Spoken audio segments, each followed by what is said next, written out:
Well, look who's made it here. You've been Googling Shrek all day, looking for weird Shrek stuff, and you started looking at the Broadway musical, you're like, oh man, this looks cool. I wonder what else I could find out about the Shrek musical, and you started down the rabbit hole that led you here. Well, welcome to the bottom of the barrel. Welcome to the Community Theater Shrek Musical Productions, where the exercise of doing less, which most community theaters do, is thrown out the window, and we go as extra hard as humanly possible on this bizarre, high-end prosthetic without nearly the budget to support it. Let's take a look at what we did. Quick disclaimer, I want everyone to know that I am celebrating community and educational theater with these videos, not making fun of it. I am a longtime performer in spaces just like these, and I am constantly in awe of the effort, talent, and magic these places hold. Listen, art on a dime is still art. Before you can really conceptualize the horror and the oddities that are community theater Shreks, let's talk about the original Shrek on Broadway costume. The original Broadway production of Shrek was a masterclass in prosthetic makeup. This Shrek look was the culmination of like 7 or 8 prosthetic pieces custom made for the actor's head that is being used to perform Shrek. It is beautifully layered on with a whole team of makeup artists. It takes over 2 hours to put on and over an hour to take off. This is a really complicated, intricate, beautifully layered and detailed costume. DreamWorks paid a lot of money to make this. The costume makeup pieces, when you really look at how they're applied, they're high-end movie prosthetics. You look up close at these things and they have like pores and skin detail and texture and layering. It's really beautiful makeup. And then the licensing rights opened up. Two of the biggest establishments that have no money to support prosthetics, high school and community theater. Let's start simple. Let's just do a hat Shrek. Let's just go so simple that we just get a Party City headband with Shrek ears and we just throw it on Brian and send him on stage, you know? Mwah, I love it. I love it. He's also wearing like a Dapper Dan vest, which is super confusing. I'm not exactly sure why, but I bet this production was great. But you know what? Forget just Shrek headbands. Let's step it up a little bit. What if we got a hat and cut holes in the hat and pulled the Shrek headband ears through it? Brilliant. Look at this hat. Now, we could have went with a green hat. I would have even taken a tan hat or a brown hat. I don't know why it was a black beanie. Maybe this is Scott's actual beanie. Maybe Scott loves musical theater and skating hardcore, because that's what I think about when I see the Shrek. You know, hey, it works. I like it. I like a Shrek in a hat, a beanie hat with a little bit of face paint. You know what? I take it back. Even with the green hat, I'm not exactly sure if I'm sold on it. Now I'm distracted by his carpet sample vest. Like the quality of the vest work here is to be brought into question just as much as the makeup work.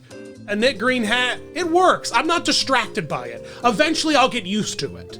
Let's just talk about when we just do face paint. When we do face paint right. First, there's this like medieval Shrek with like a skull cap on with the ears coming out of it. It's a leather cap with a little bit of just basic green face paint. We didn't even paint the fingers if you zoom in, no finger paint. But you know what? The vest is layered, has a lot of texture to it.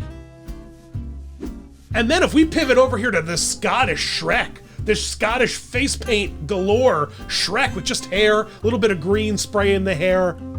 I'm obsessed with this one. The contouring, the layering of the face makeup on this looks so good. And who doesn't want a Shrek in a kilt? I don't want to be in a world where there isn't one. Then the real question becomes, does Shrek in a kilt wear underwear? That's the first thing you think about anytime you see someone in a kilt. It's like, I hope they're wearing underpants. If you're a kilt wearer, sure, enjoy the freedom. But if you're a kilt observer, you're like, good Lord, I hope that guy sits down in nicely tighty whities. And then there's just like moments of just like, that's just a bike helmet with aluminum foil on it. Plus, a quick reminder to subscribe to our new vlog channel, Please Stop Vlogging, where we go behind the scenes on all these videos, as well as many adventures throughout the world. Come vlog with us, but don't vlog yourselves. Please stop. We're getting to the weird prosthetics, guys, but we have to talk about the how we get there, right? And so we did face paint with hats. So let's take it up a bit. Let's do a combo mascot head with a human face. Let's do just a huge fabric cowl. It just doesn't work. He looks like a weeble wobble pill person, and like all the detail is just on the face. Like we made just this flat green headpiece. Didn't think to flick a little bit of paint on it or anything. It's just like, okay. Shrek and Batman have a lot in common once you reach this level of like thickness in the cowl. It is just all on the shoulders. There's no turning of the head in this piece. And then there's this Jay Leno chin guy. Like, Leno Shrek? Like, look at the chin. You could like set like a drink on that chin. And huge trumpet ears. Like, we're just messing with proportions left and right. I'm not comfortable with any of it. I can't imagine what weird thing they put on the head of Fiona at the end of the show. You know, when they're sporting these. Yikes. I'm a huge fan of this last one. It's like a best of all of them. Party City Shrek ears on top of a Always Sunny on Philadelphia Green Man suit skin with a witch's nose painted a pale green. Mwah! Masterpiece.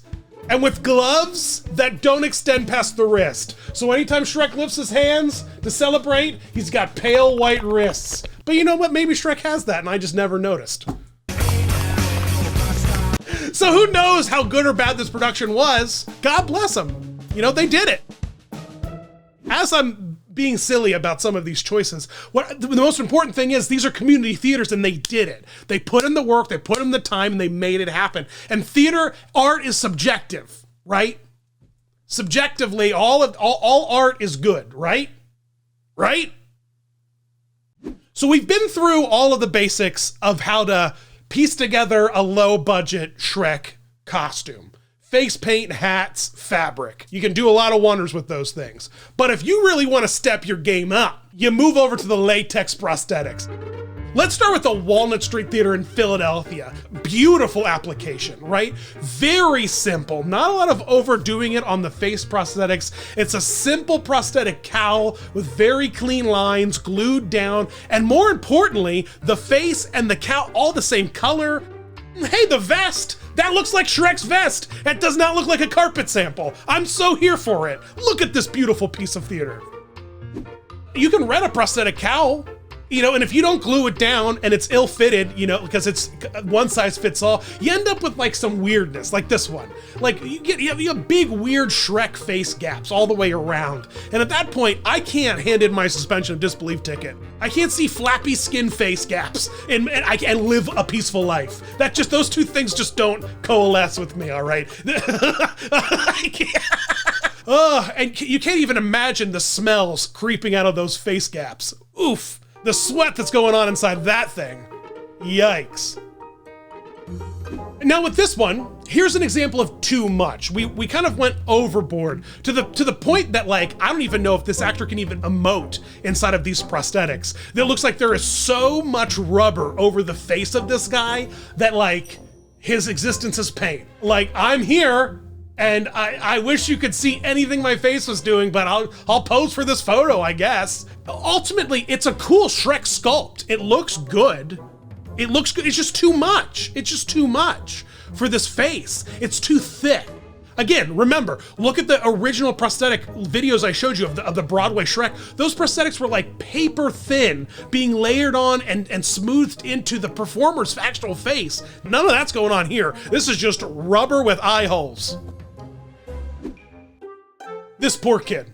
This poor kid's wearing like 3 heavy face prosthetics, and he is surrounded by a cast of ensemble members with like Dollar City costumes. Like, there's this bizarre disparity between like how much we overdid it with the Shrek and how much we underdid it with everyone else. Everyone else is just wearing like a costume party, you know, at like in grandma's basement. And then there's like the Shrek kid. It's just too much on this kid's face. It's just too much. There was much, and then there was 2, and then they met each other, and it became this costume. I love this one. I love it, because it's just a prosthetic cowl, but it's essentially like a swimmer's cap. It's like a shower cap or something, and then they painted his face, and then the sweat began. Like, that guy's shirt started white and ended green by the end of the production because he just sweated all of his makeup into it. Look at the sweat channels down this poor actor's face. God bless him. It's hot. It's hot. I'm just sitting here. I just got 2 piddly little lights and it's hot right here. I'm Sweaty McGee. I can't even imagine being painted green with oil paint, wearing a swimmer's cap, being forced to sing under stage lighting, and not be expected to just be old Sweaty McSweatface. I mean, good Lord.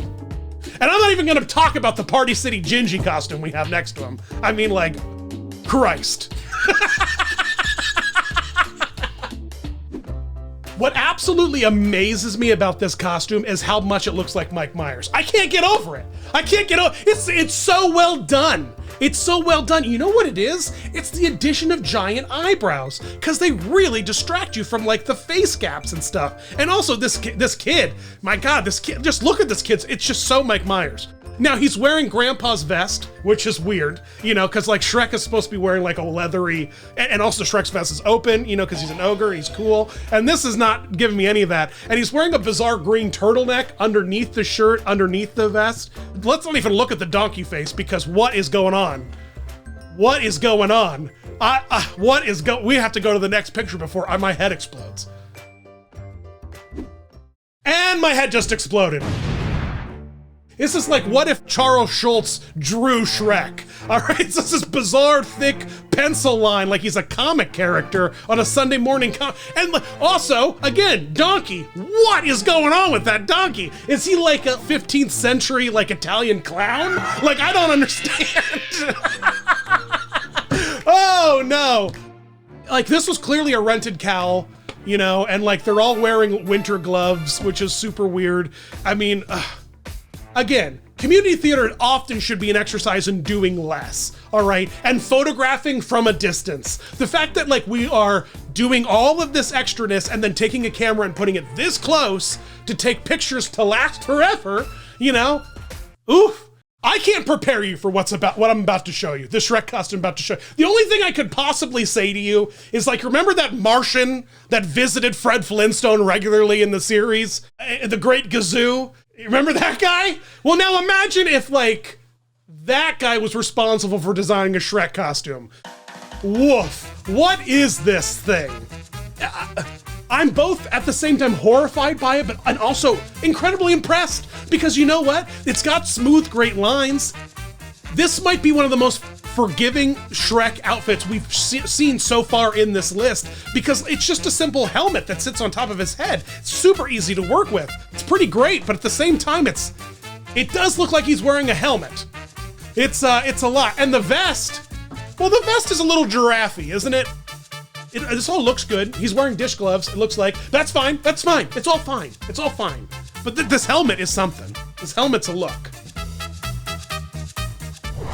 Look, I love community theater. I love high school theater. I love all of the choices, all the hard work and the scrappiness that they have to throw in to their productions to make them look good, make them sound good, make them entertaining. And honestly, none of the Shreks that we just saw failed at being entertaining to look at, being fun to see. And again, we're seeing them really close up. On stage, they're probably all magnificent. Truly, truly. And I believe that. And with that in mind, if you have any horrific or bizarre or strange high school or community theater productions of anything, quite literally anything, send them my way. I want to see them. I want to see the masterpieces you guys have put together, experienced, or been adjacent to, because it brings so much joy to my heart. Truly brings so much joy to my heart.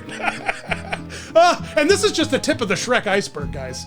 We might have to go like live on Twitch or something just to like go through the pages. So many of them. I don't know, Kenny, put up a couple real quick. Look at this one. Whoa, look at that one. Oh my God. Look at this one. Oh no. Well, that's the video. Leave a comment. Come and visit me on Facebook, Twitter, Patreon, TikTok, Instagram, all those places to share with me your weird community costumes and high school costumes. Yeah, give them to me. Give me your weird beasts. Give me your odd Cogsworths. Give me the weirdest Lumieres. I want to see them all. I appreciate you guys hanging out with me, with my Shrek, with Dingy Dan, with all my discount community theater Shrek costumes. It's truly been a joy. A swampy joy. Thanks for watching, guys. You rock.